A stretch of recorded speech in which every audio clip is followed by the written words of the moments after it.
Oh, hells.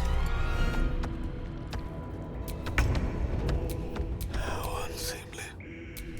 Your wish is my regret.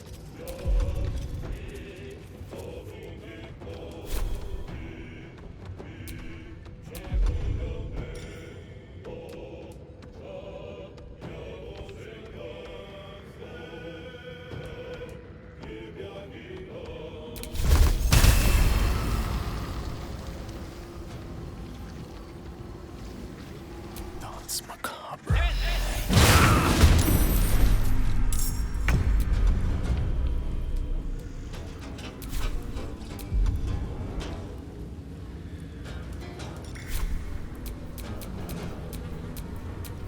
I'm just waiting.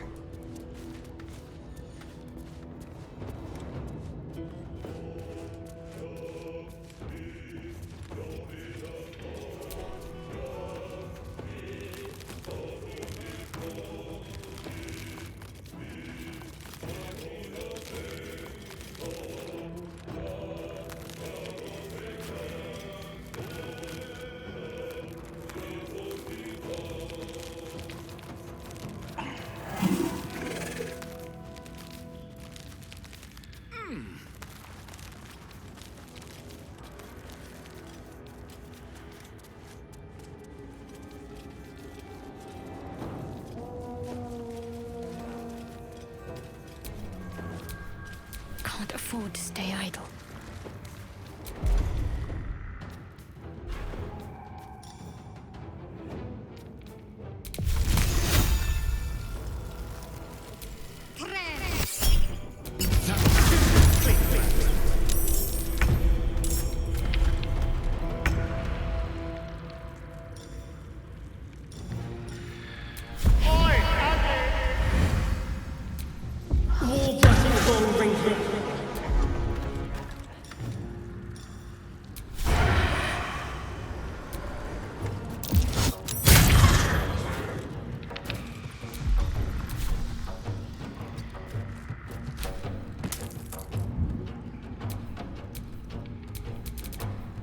Don't burn yourself.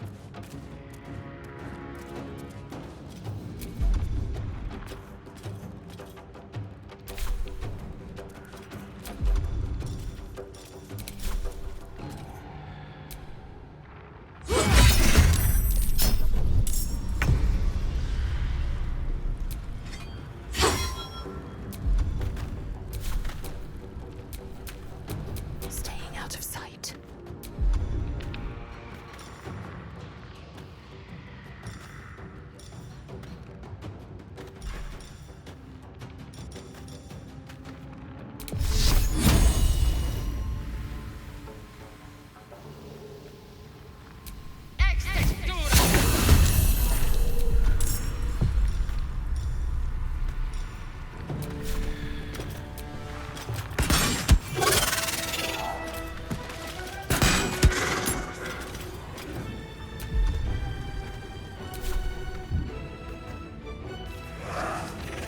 Taking position.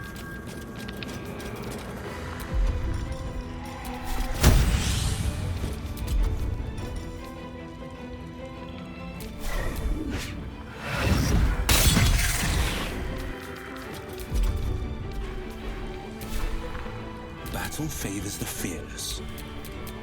I can't waste any more time.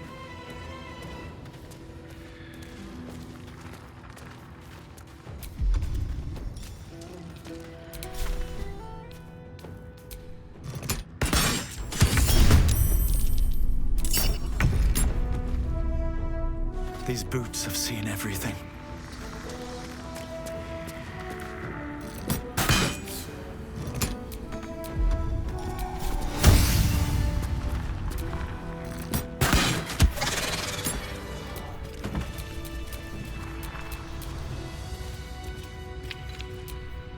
Better make my next move. Don't mind if I do.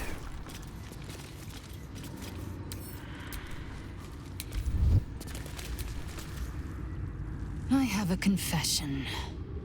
I was too hasty to judge you. I thought you witless, gutless, unimpressively bland.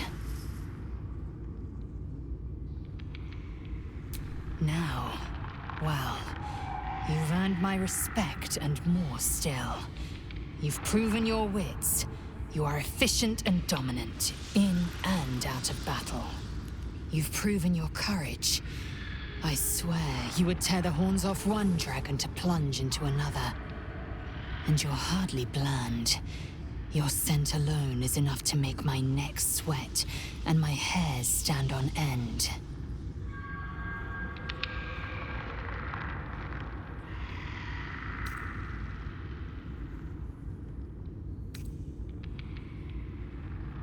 Good. I want to taste you. Perhaps tonight, perhaps later, but I want it all the same. Do you?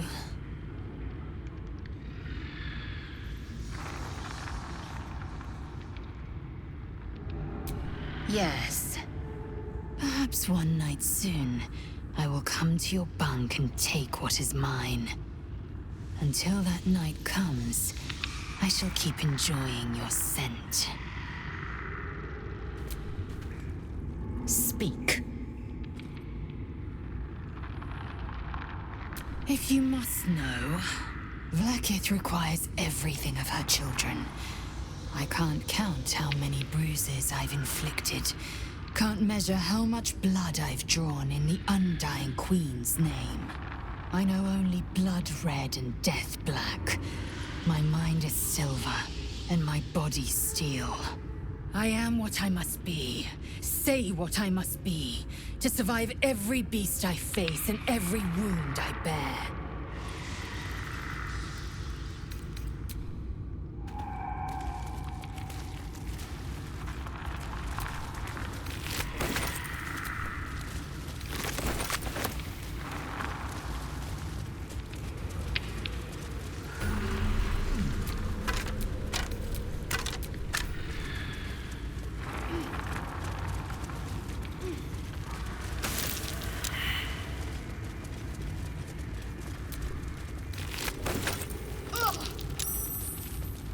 I feel a breeze. What's down there? Well, after you.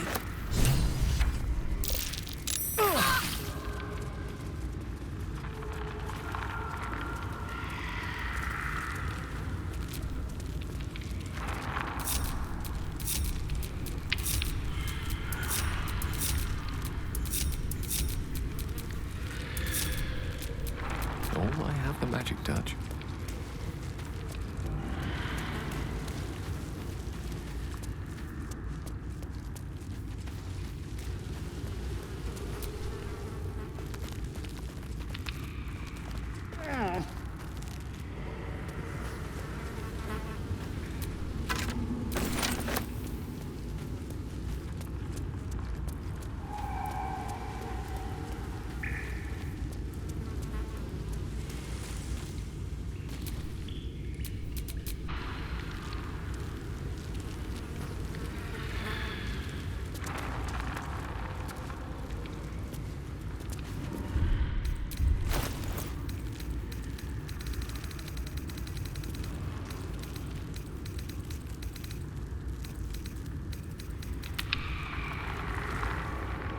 The book is locked tight with no visible keyhole, only an oval recess in the cover's mouth.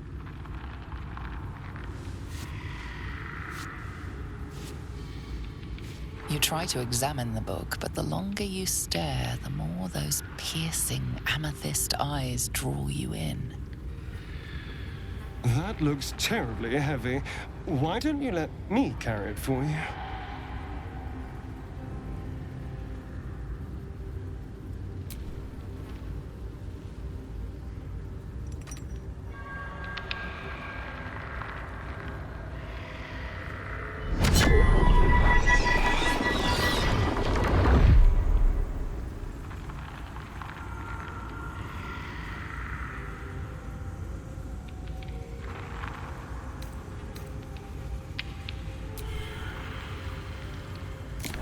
Excellent. You don't know what he read, but it had an effect. His eyes are hungry, but pained. Well, quite the page turner. I'll get back to it when I have more time to focus.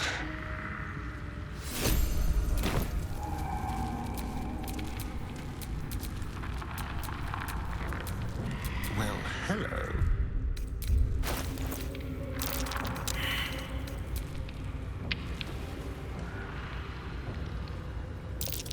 You feel its connection, its longing to be opened, to share its secrets. You open the book to the first page, with its shifting glyphs and strange whispers.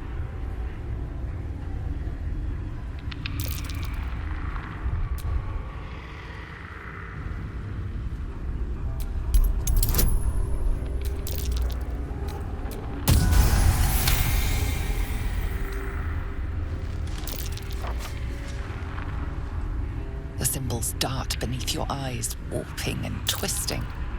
Your head throbs, but you almost understand.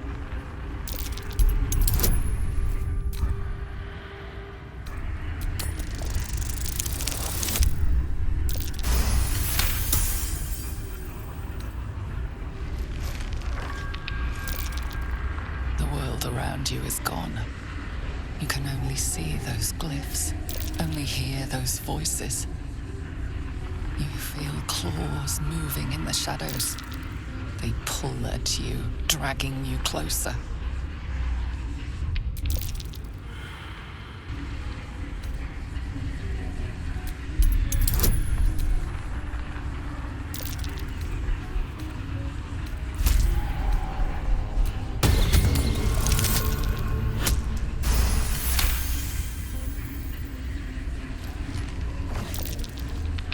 The glyphs scream, branding your mind with strange runes.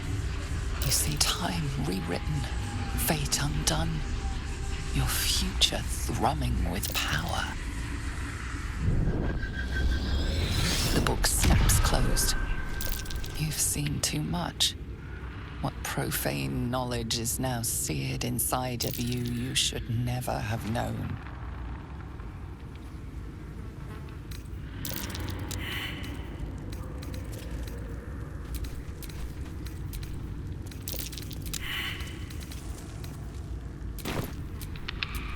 Have a lot on my mind.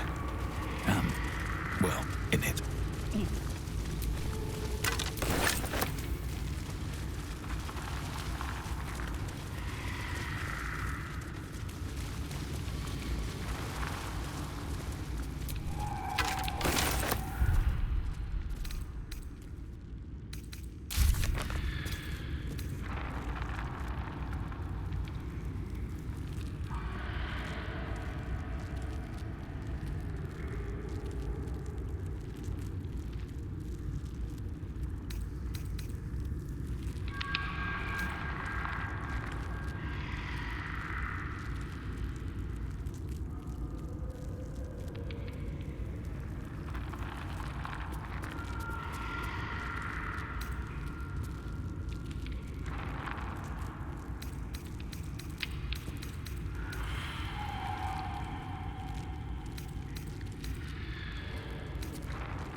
Would you believe I've never been with a Githyanki? Feel like we're being watched. If you cease your frivolous ways, keep your mouth closed, and learn to obey, perhaps we can attempt it. Oh, no. I think I will leave that honor to our esteemed friend.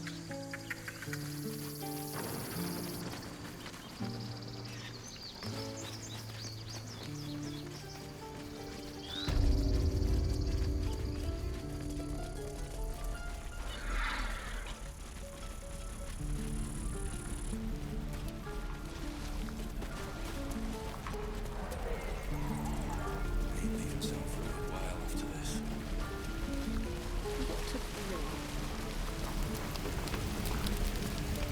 Looking for steel? I have, well, Hold on to it for now. I haven't quite worked out a schematic for a new design. Might take me a bit of crunching to figure out something suitable. If it can even be done.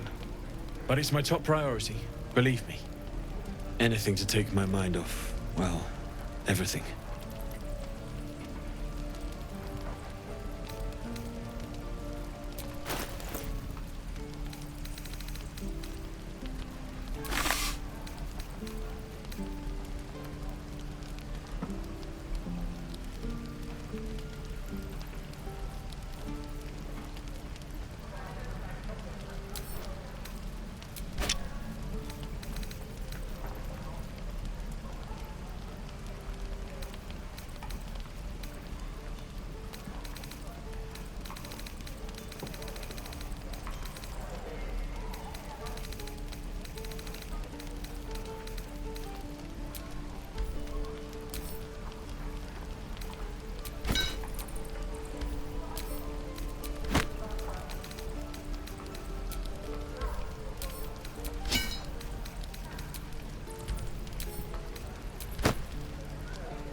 thralls take me. What I wouldn't do for better tools. There.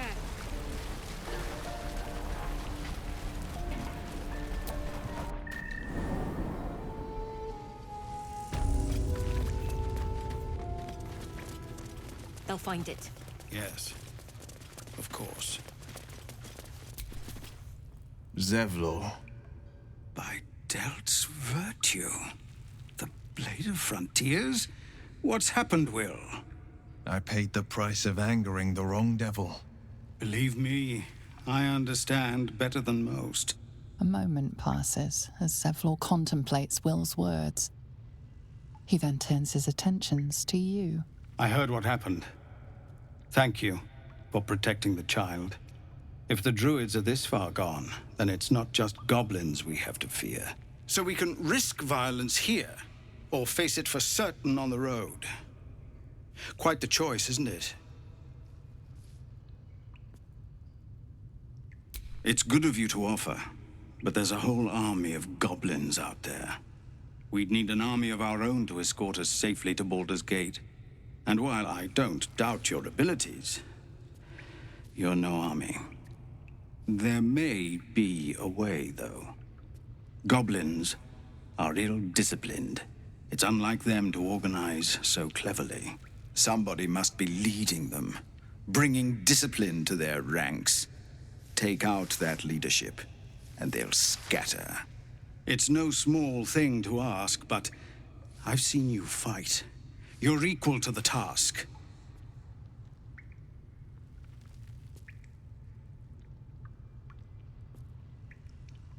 Everyone in this camp depends on it. Thank you. We'll be ready to leave as soon as you give word.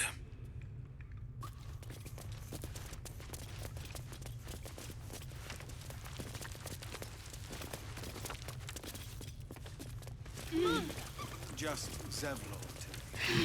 We're civilians now, remember? With respect, sir.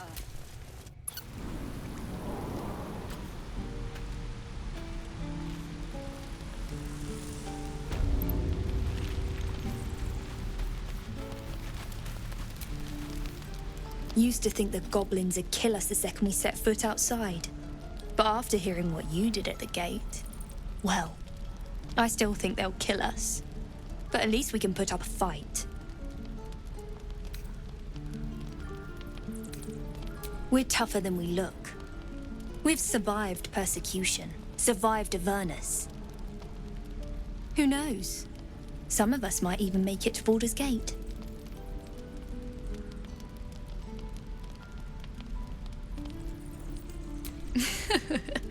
There's optimism, and then there's stupid, hun. Plenty of us fell to monsters already. I don't see the rest of us lasting long out there. But if you're so sure we will, why not put a little gold on the line?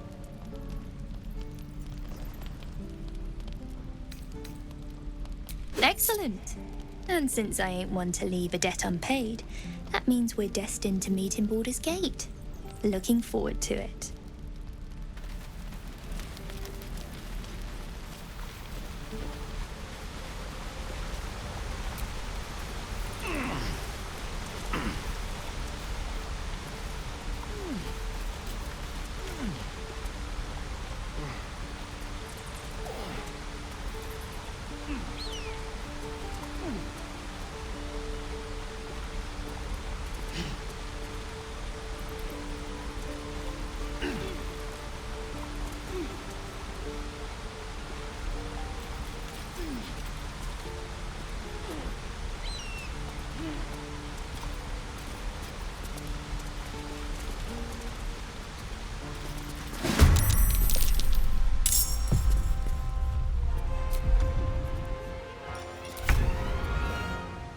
This will do nicely. Hey, you! Did some mother succeed?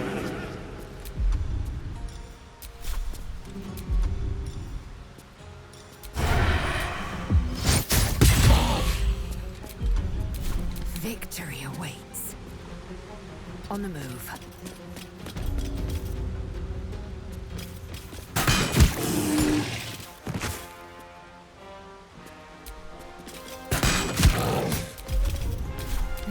feel good. Covered.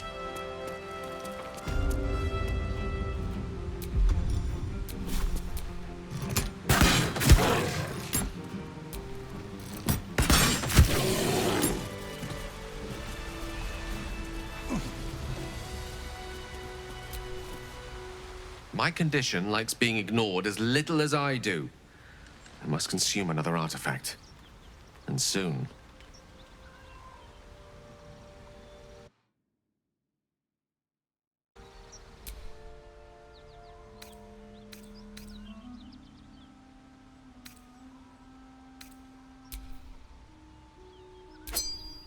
Thank you.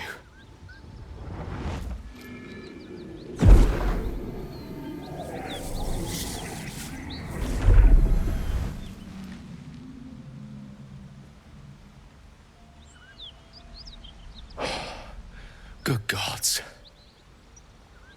It hardly has any effect. Oh, Mistra, have mercy on us all. Listen, I need to speak to you, to all of you. It would be unconscionable of me to remain silent. I appreciate it greatly, but I can no longer keep you in the dark. You have to know who I was. You have to know who I really am. What I am is a walking shadow of the promise I once held. I'm what one might call a wizard prodigy, who from an early age could not only control the weave, but compose it, much like a musician or a poet. Such was my skill that it earned me the attention of the mother of magic herself, the Lady of Mysteries, the goddess Mistra. She revealed herself to me and she became my teacher. In time, she became my muse, and later even my lover. Oh, yes. We enjoyed each other's company. Body, mind, and soul. But even so, I desired more. You see, no matter how powerful a wizard we mortals can become, we never scratch more than the surface of the weave. Mistra keeps us in check. There are boundaries she doesn't let us cross. Yet, every time I was with her, I stood on the precipice, gazing into the wonders that lay beyond. I sought to cross her boundaries.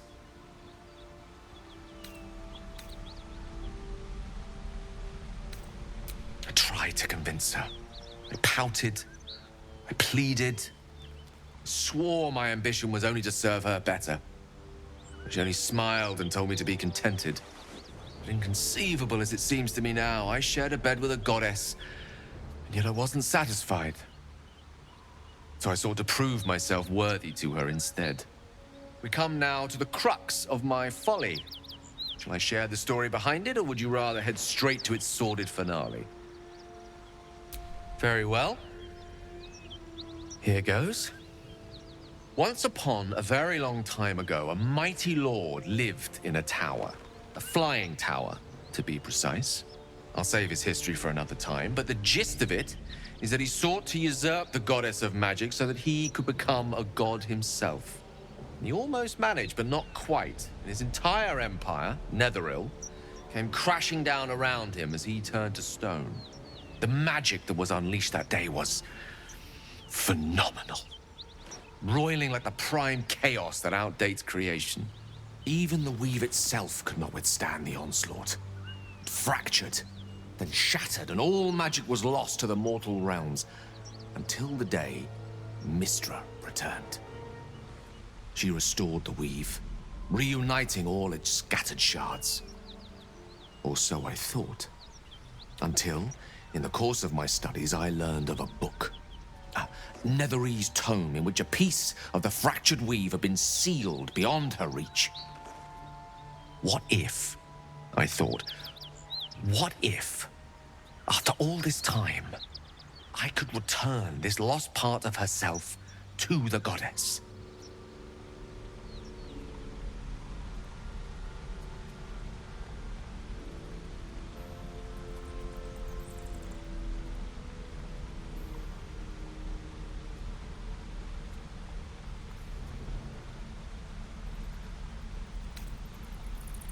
You know me.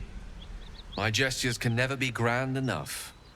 I was certain that this deed of raw power, draped in romance, would convince Mistra to take me by the hand and welcome me into her hitherto forbidden domains.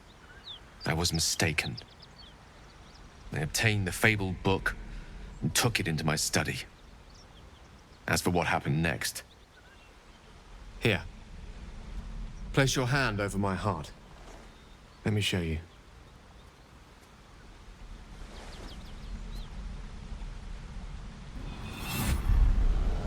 You feel the tadpole quiver as you realize Gale is letting you into the dark.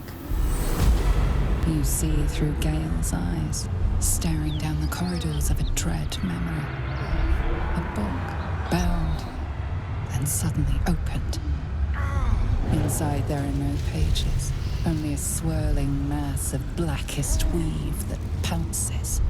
Its teeth, its claws, it's unstoppable as it digs through and becomes part of you.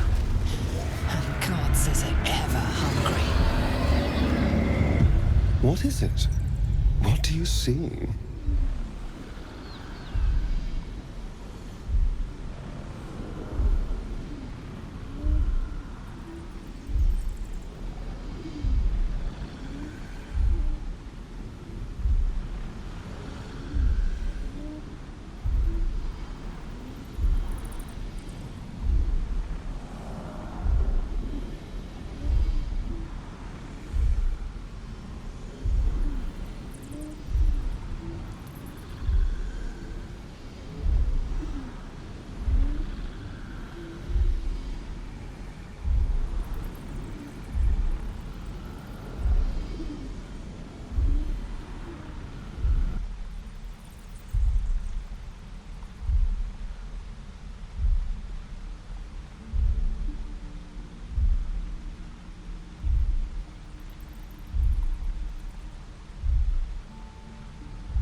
I'm sorry, but I had to.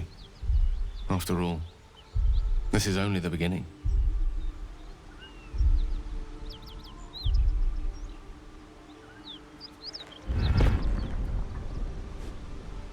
This Netherese blight, this orb, for lack of a better word, is balled up inside my chest. And it needs to be fed. As long as I absorb traces of the weave from potent enough sources, remains quiet. Were it ever to fully destabilize, however.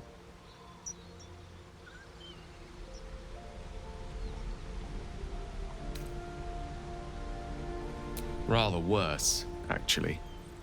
I will erupt. I don't know the exact magnitude of the eruption, but given my studies of Netherese magic, I'd say even a fragment as small as the one I carry, it'd level a city the size of Waterdeep. You thrice-damned rotten bastard! You've been the greatest threat to our lives all this time! I swear to you I wasn't. But I've no choice but to admit I am now. Perhaps it would be best if I leave and put as much distance between us as I can before the orb erupts.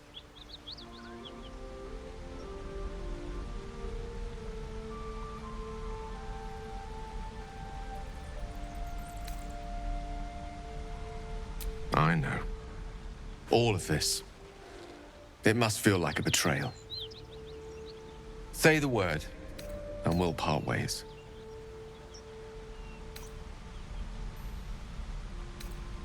You'd have us debate that Netherese Jack-in-the-Box should be a blip on the horizon by now.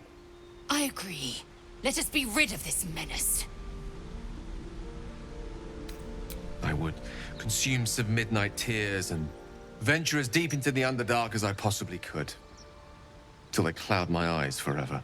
With a bit of luck, I'd manage to make it to a Mind Flare colony so that when the orb erupts, one loud, last song of vengeance would reverberate through the dark. Wouldn't be a heroic end, but coarsely poetic enough in its justice. That is a great relief. Oh, a great relief indeed. You truly are a soul that steals my own.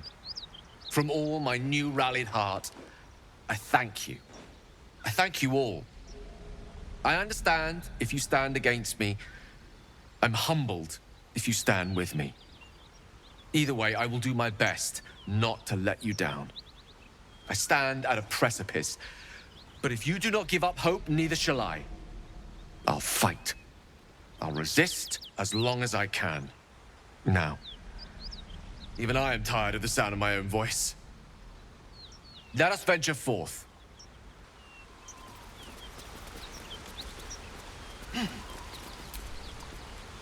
Always a delight to speak with you. What can I do? If it should ever come to that, if I ever know I am no longer able to stop it, I will do anything I can to ensure no one but me pays for my mistakes. I will find the remotest place on the surface of Faerun, or perhaps far below in the depths of the Underdark. I will await that death, alone. I promise I will not betray your trust. You kept me by your side despite the menace that I am. If worst comes to worst, I will be long gone before the curtain falls.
Ah, yes. Karsus. Karsus was perhaps the most powerful wizard that ever lived. The child who would be a god, the elves called him. And he tried. With a spell of his own devising, he endeavored to usurp in one fell swoop the power of the goddess of magic. Mistral, she was called then. Imagine what it must have felt like. To be a god. To know yourself, to be untouchable. To be mistaken. As Karsus aimed his spell at her, she began to unravel. And with her, the entire weave. Too late did he realize what he had unleashed. It would have been the end of everything had not Mistral sacrificed herself. The goddess of magic is all magic. By dying, the entire weave was lost, and the spell that challenged a god failed.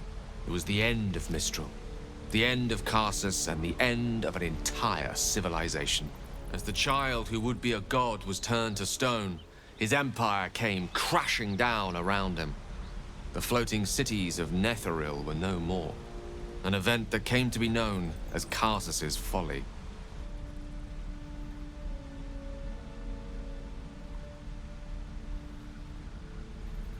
For a spell, Mistral was reborn as Mistra. Upon her return, the weave returned with her. Now, so many centuries later, I try to follow in the footsteps of Karsus. Not to destroy Mistra, but to prove my love for her. I tried to control only a fraction of the magic that was unleashed that fateful day. I merely sought to return one tiny diamond to an imperfect crown. Gale's folly, one might call it. History, repetition. It's the way things go.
That orb seems powerful. What can it do once it's extracted? Nothing good can come of it unless it is contained. Why? It might be useful. Who knows?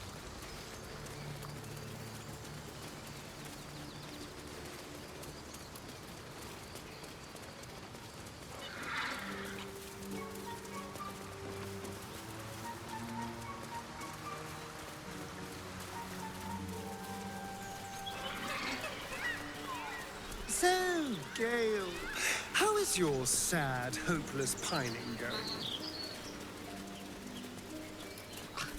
Hardly pining. But a year or more since Mystra cast me aside. Oh, my dear wizard, I wasn't talking about Mystra.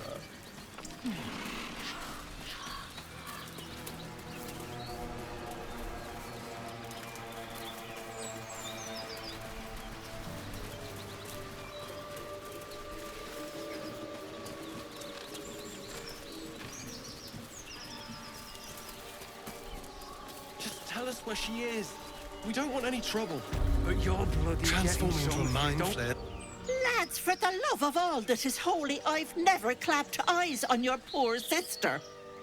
Drop the act, hag. You was the last to see me, Rena. Just let her go. Please. You there? Please, I don't know what's come over these boys. I just want to go home. Stop this. We won't ask again.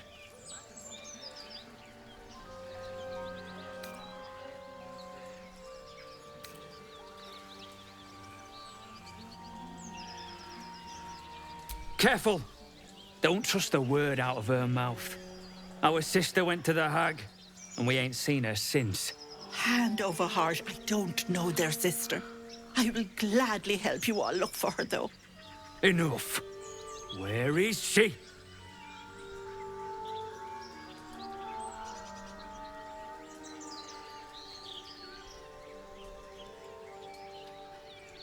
Sweetie, be careful! He's with the hag! Don't bloody stand there gaping. Get him!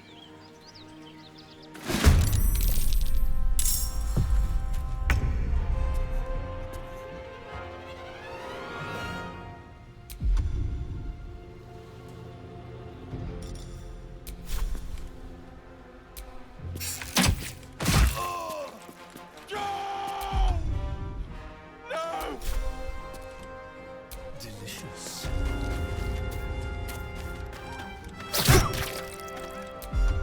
Fuck yes. Oh, my stars! I didn't mean for this to happen.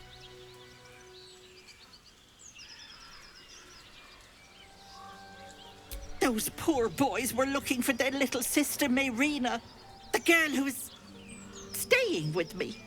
This is all my fault, but I made a promise. Mayrina begged me not to breathe a word if they came looking for her, and my word is my bond. That poor thing will be distraught. We can't let her know. It'd break her poor heart. I'd best get going, but please stop by my house. I'd like to thank you proper. Did she fool us?